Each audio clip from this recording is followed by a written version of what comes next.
everyone, in this video I'll show you how to create a board in CRM and set it up properly so you can manage your leads and work more efficiently.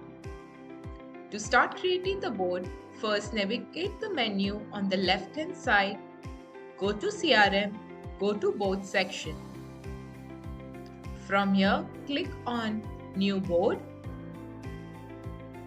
Here we will enter our board name. For instance, I'm writing sales funnel training right now. You can also add a short description so your team knows the purpose of this board.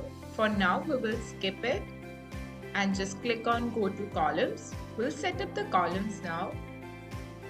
These columns represent different stages of your process. So let us add our column.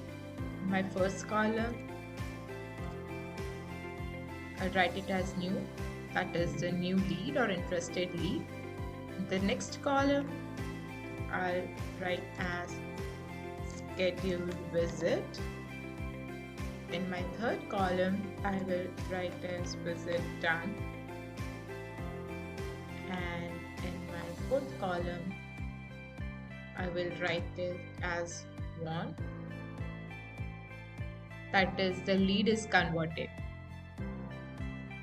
That's how our board can be created. For the further configuration, you can go to Agar. Thanks for watching.